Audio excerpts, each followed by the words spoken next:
Hi friends, welcome back to my channel. ప్రతిరోజు కార్తీక దీపం serial టీవీలో కన్నా ముందుగా చూడడానికి వెంటనే మా ఛానల్ని సబ్స్క్రైబ్ చేసుకొని పక్కనే ఉన్న గంట సింబల్లో ఆల్ పైన క్లిక్ చేయండి. అప్పుడే నేను పోస్ట్ చేసే వీడియోస్ మీరు మిస్ కాకుండా నోటిఫికేషన్ ద్వారా చూడగలరు. ఇక సీరియల్లోకి వెళ్తే కార్తీక దీపం సీరియల్లో ఒక్కటైపోతారు దక్షిణామూర్తి ఇంకా శివనారాయణ కుటుంబాలు. ఈ రెండు కుటుంబాలు ఒక్కటైన తర్వాత వీళ్ళని ఎలాగైనా అడ్డు తొలగించుకోవాలని, ఆ ఆస్తుల మొత్తానికి తానే ఏకైక వారసురాలు కావాలని జ్యోత్స్న వాళ్ళని అడ్డు తొలగించుకోవాలని ప్రయత్నిస్తుంది. ఇక దాంతో అది తెలుసుకున్న శివనారాయణ జ్యోత్స్నని అరెస్ట్ చేపిస్తాడు. మరి అసలు ఏం జరిగింది? శివనారాయణ దక్షిణమూర్తి కుటుంబాలు రెండు ఎలా దగ్గరయ్యాయి? మరి జ్యోత్స్న గురించి వాళ్ళకు ఎలా తెలిసింది? మరి ఆ ఆగడాలని ఎలా ఆపబోతున్నారు? శివనారాయణ జ్యోత్స్నకి ఎలా శిక్ష వేయించబోతున్నాడు అనేది తెలియాలంటే ఈ వీడియోని చివరి వరకు స్కిప్ చేయకుండా చూడండి. అప్పుడే మీకు క్లియర్గా అర్థమవుతుంది.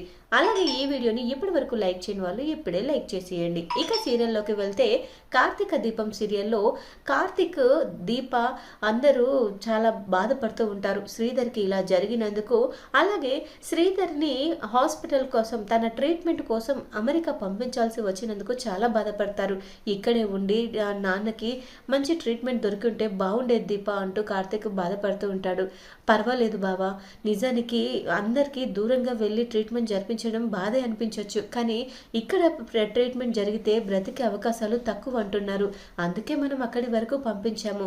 అయినా మనిషి దూరం అయినంత మాత్రాన ప్రాణాలతో ఉంటే మనకు అదే చాలు కదా బావా. అయినా మళ్ళీ తిరిగి వస్తారు, నెల లోపల మళ్ళీ మీ నాన్నగారు ఇక్కడికి వస్తారు, మీరేం కంగారు పడకండి బావా అంటూ అనగానే, అది కాదు దీప, ఎందుకో మాస్టర్ను చూస్తుంటే నాకు చాలా భయంగా ఉంది, ఎప్పుడు లేనిది తనలో ఒక రకమైన భయం ఉంది అనగానే, ఏం కాదు బావా, ఎవరికైనా బాధగానే ఉంటుంది కదా, తన వాళ్ళందరినీ కుటుంబం నుంచి దూరంగా విడిచిపెట్టి వెళ్ళాలి, అలాగే తిరిగి వస్తానో లేదో అన్న భయం ఆయనలో ఉంటుంది కదా, తన ఆరోగ్యం గురించి ఇన్ని రోజులు శ్రద్ధ తీసుకోలేదు, అలాగే చాలా టెన్షన్స్, ఒకటా రెండా, ప్రతిరోజు ఏదో ఒక సమస్య. మామయ్య గారిని మంచి దారిలో మీరు నడిపించారు. అంతకుముందు మామయ్య గారు అసలు కుటుంబాలు, బంధాలు, బాంధవ్యాలు అంటే లెక్క చేయలేదు, కానీ ఇప్పుడు బంధం అంటే తెలుసు, కుటుంబం విలువ ఏంటో తెలుసు. అందరి టెన్షన్స్, ఇన్ని రోజులు స్వప్న టెన్షన్, మీ టెన్షన్, అందరి టెన్షన్స్ ఉన్నాయి. అలాగే అత్తయ్య గారికి దూరంగా ఉండాల్సి వస్తుందని మామయ్య గారు చాలా కంగారు పడ్డారు. కాబట్టి ఇవన్నీ టెన్షన్స్ మనసులో ఆలోచనలు పెట్టుకొని మామయ్య గారి ఆరోగ్యం ఇంతవరకు వచ్చింది.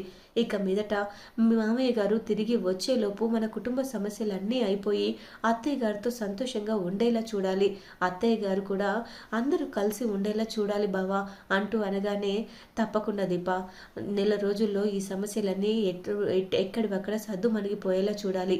ఆ దక్షిణమూర్తి తాతని కూడా శివనారాయణ తాతతో ఒక్కటి చేయాలి. అసలు దీపకు నీకు అడ్డు రాకుండా జ్యోత్స్నని పూర్తిగా మార్చేలా చేయాలి. సూరజ్కి జ్యోత్స్నకి పెళ్లి చేయాలి. అలాగే స్వప్నకి ఒక పాపో బాబో పుడితే అందరూ సెట్ అయిపోతారు. అప్పటి వరకు నువ్వు కూడా ఒక పండంటి బిడ్డని కంటావు కాబట్టి ఎటువంటి సమస్య ఉండదు దీప అంటూ అనగానే, అవును బావా, మన లైఫ్ మంచిగా సాగిపోవాలి, అందరం కలిసి సంతోషంగా ఉండాలంటే అన్నిటికీ ఏకైక మార్గం జ్యోత్స్న మారిపోవడం, జ్యోత్స్నకి పెళ్లి జరిపించి అత్తారింటికి పంపించడం. ఇకపోతే నేనే ఆ ఇంటి వారసురాలని చెప్పాల్సిన అవసరం లేదు బావా, ఎందుకంటే నాకు మా అమ్మ నాన్నలకి దగ్గరగా ఉంటే చాలు, వాళ్ళని రోజు చూసుకుంటున్నాను, నాకు అంతకన్నా ఎక్కువ ఇంకేం కావాలి బావా అంటూ మాట్లాడుకుంటూ ఉంటారు. ఆ తర్వాత దక్షిణామూర్తి, శివనారాయణ ఇద్దరు రోడ్డు మీద ఎదురు పడతారు. వాళ్ళిద్దరూ ఎదురు పడిన తర్వాత ఒకరికొకరికి కోపం రెక్కలు అంటుకుంటుంది. అయితే ఇక ఏం చేయాలో అర్థం కాక, దక్షిణామూర్తి, నన్ను క్షమించు శివనారాయణ, నేను చేసింది తప్పే కావచ్చు, నేను ఒక రకంగా నాకు ప్రాణం నిలబడ్డానికి నువ్వే కారణం, ఈరోజు నేను ప్రాణాలతో బ్రతుకున్నానంటే నువ్వు, నీ మనవడు, మనవరాలే కారణం, కానీ దేవుడు మనకు రుణం రాసి పెట్టున్నాడు, అందుకనే ఇంకా ఇంకా మన మధ్య బంధం కొనసాగుతుంది, నీకు ఇంకొక విషయం చెప్పడానికే నేను వచ్చాను శివనారాయణ అంటూ అనగానే, ఏంటి నువ్వు చెప్పే విషయం? నువ్వు చెప్తే వినాల్సిన అవసరం నాకేమీ లేదు, నువ్వు చెప్తే తెలుసుకోవాల్సిన నిజాలు ఆధారాలు నా దగ్గర ఏమీ లేవు అనగానే, నీకు నిజం తెలిసిన రోజు నువ్వు చాలా బాధపడతావు శివనారాయణ అనగానే, నేను బాధపడాల్సిన రోజు అంటూ వస్తే నేను చావనన్నా చేస్తాను, కానీ నువ్వు చెప్పిన విషయం తెలుసుకొని నేను నీకు దగ్గర అవ్వడం అనేది జరగదు అనగానే, అయ్యో చాలా పెద్ద తప్పు చేస్తున్నావు శివనారాయణ, ఈ ఇంటి అసలైన వారసురాలు విషయంలో నువ్వు చాలా పెద్ద తప్పు చేస్తున్నావు అనగానే, వారసురాలేంటి, నీ కన్ను ఈ ఇంటి వారసురాల మీద కూడా పడిందా? నా మనవరాలు జ్యోత్స్న విషయంలోకి వస్తే నీకు మర్యాదగా ఉండదు అనగానే, నీ మనవరాలు జ్యోత్స్న అంటున్నావు, కానీ తను నీ అసలైన వారసురాలు కాదు అన్న విషయం నీకు తెలుసా? కానీ నాకు తెలుసు, అసలైన వారసురాలు జ్యోత్స్న కాదు, దీప. అసలు దీప స్థానంలోకి జ్యోత్స్న ఎలా వచ్చింది? దీప ఎలాంటి పరిస్థితుల్లో అలా దూరంగా వేరే వాళ్ళ దగ్గర పెరగాల్సి వచ్చిందో నీకు తెలుసా? అన్ని విషయాలు తెలుసుకున్నాను, అన్ని నిజాలు బయట పెట్టడానికే నేను వచ్చాను అంటూ అనగానే, ఏం మాట్లాడుతున్నావు దక్షిణామూర్తి అనగానే, నిజం మాట్లాడుతున్నాను, నా వల్ల జరగరాని ఘోరం జరిగిపోయింది, నేను నిజంగా చాలా పెద్ద తప్పు చేశాను, అందుకు నిన్ను క్షమాపణ అడుగుతున్నాను, జరిగిన తప్పుకి నేనెంత కారణమో అంతే కారణం నువ్వు కూడా, నీ ఆవేశం. కానీ సఫర్ అవ్వాల్సింది మాత్రం నేనా? నా కూతుర్ని, నా కొడుకుని అందరినీ దూరం చేసుకుని దూరంగా బ్రతుకుతున్నాను. నా కూతురికి దూరమైనందుకు, తన చెల్లెలకి దూరం చేశాను అన్నందుకు నా కొడుకు కోడలు నన్ను వదిలేసి అమెరికా వెళ్ళిపోయారు. ఇక నా తాత, నేను నా మనవడు మాత్రమే నాకు ఇక్కడ తోడున్నాడు. ఇక వాడు కూడా ఎన్ని రోజులు నాకు తోడుంటాడో నాకు తెలీదు, నేను ఇంకా ఎన్ని రోజులు బ్రతుకుతానో కూడా నాకు తెలియదు. కానీ ఒక్క విషయం మాత్రం గుర్తుపెట్టుకో శివనారాయణ, నిజంగా మనము బ్రతుకున్నన్ని రోజులు మన వారసులని సంతోషంగా చూసుకోవాలి, వాళ్ళకి రావాల్సిన ఆస్తులు అప్పగించాలి, బాధ్యతలు తెలిసేలా చేయాలి, బంధాల గురించి తెలిసేలా చేయాలి. నేను నా మనవన్ని అలాగే పెంచాను, అలాగే తనకు కుటుంబం అంటే ఏంటో తెలుసు, తన కష్టం మీద తాను ఎలా బ్రతకాలో తెలుసు, ఆత్మస్థైర్యం ఉంది అంటూ ఇక తన మనవడి గురించి చెప్తూ ఉంటాడు. ఆ తర్వాత అన్ని విషయాలు చెప్పిన తర్వాత దీప గురించి చెప్తాడు. దీప ఎలాంటి పరిస్థితుల్లో అలా దూరం కావాల్సి వచ్చింది, తనని ఎవరు మార్చారు అనేది తెలిసి, ఆ తర్వాత ఈ విషయం గురించి కార్తిక్కి, దీపకు, ఆఖరికి నీ కొడుక్కి కూడా ఈ విషయం గురించి తెలుసు. నేను చెప్పింది అబద్ధం అనుకుంటే నువ్వే స్వయంగా వెళ్ళి దీపను, కార్తిక్ని, అలాగే నీ కొడుకు దశరథని అడుగు అని చెప్పేసి అనగానే ఒక్కసారిగా శివనారాయణ షాక్ అయిపోతాడు. దీప కార్తిక్ దశరథల్ని ప్రైవేట్గా కలుస్తాడు. కలిసిన తర్వాత, మీరు నా దగ్గర ఏ విషయమైనా దాస్తున్నారా అని అనగానే, అదేంటి తాత అలా అంటున్నావు, నీ దగ్గర దాయడానికి ఏముంది అనగానే, నోర్ ముయ్యరా కార్తీక్ అంటూ, నా మనవరాలు ఎవరు అంటూ అనగానే, ఇదేంటి తాత ఈరోజు ఇలా అడుగుతున్నాడు అంటే, కొంపదీసి దీప గురించి తాతకి తెలిసిపోయిందా అంటూ అనగానే, చెప్పరా నా మనవరాలు ఎవరు, ఆ జ్యోత్స్న కాదు కదా, ఆ ఇంటి అసలైన వారసురాలు ఎవరు అంటూ గట్టిగా అడగగానే, అది తాత నీకు ఈ విషయం ఎలా తెలిసింది అనగానే, నాకు ఈ విషయం ఎలా తెలిసిందనేది పక్కన పెట్టు, ఇంతకీ నా మనవరాలు, ఆ ఇంటి అసలైన వారసురాలు ఎవరు అనగానే, దీపే అని చెప్పగానే ఒక్కసారిగా షాక్ అయిపోతాడు శివనారాయణ. చూసావా శివనారాయణ, నేను చెప్పిన విషయం నిజమని నీకు ఇప్పటికైనా తెలిసిందా? జ్యోత్స్న వల్ల చాలా ఇబ్బందులు ఎదుర్కోవాల్సి వచ్చింది. జ్యోత్స్న ప్రతి క్షణం చుక్కలు చూపిస్తుంది. ఈ కుటుంబంలో జరిగే ప్రతి అలజడికి కారణం జ్యోత్స్నే.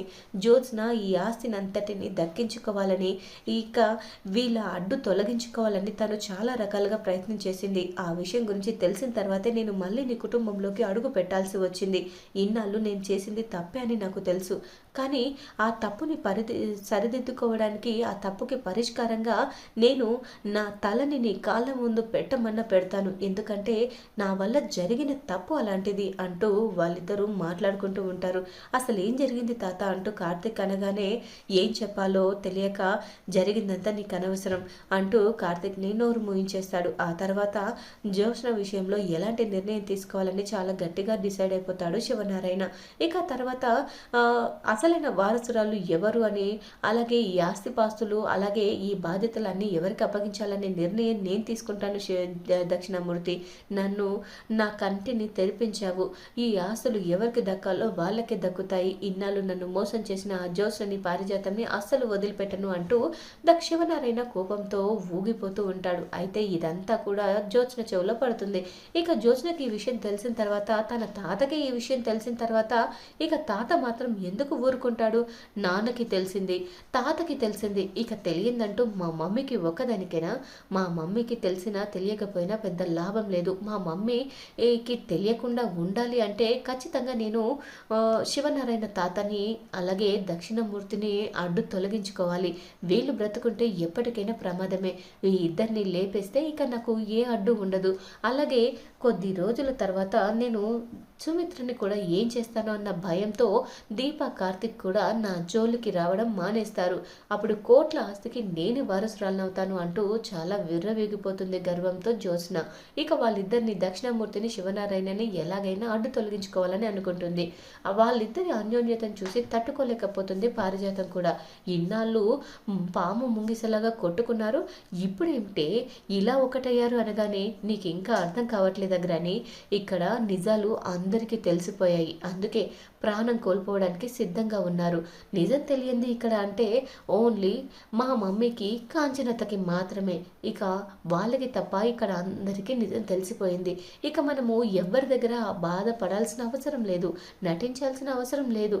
ఇక వాళ్ళ అడ్డు తొలగించుకుంటే, ఆ దక్షిణామూర్తి, శివనారాయణ తాత అడ్డు తొలగించుకున్నామంటే ఇక ఎవ్వరు మనకి ఎదురు తిరగాలని ధైర్యం చేయరు. వాళ్ళిద్దరిని లేపేసే ప్రయత్నం నేను ఆల్రెడీ చేశాను అంటూ ఇక తన ప్లాన్ గురించి చెప్తూ ఉంటుంది. అదంతా శివనారాయణ వినేస్తాడు. శివనారాయణ జ్యోత్స్న ప్లాన్ గురించి విన్న తర్వాత ఒక్కసారిగా జ్యోత్స్న చెంప పగలగొట్టి పోలీసులను పిలిపించి జ్యోత్స్ననైతే అరెస్ట్ చేయిస్తాడు. ఇక చూడాలి మరి తర్వాత ఎపిసోడ్లో ఏం జరగనుందో.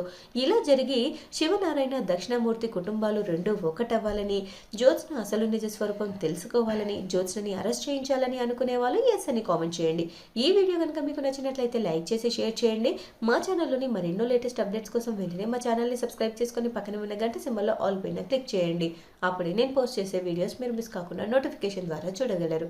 Thanks for watching my video.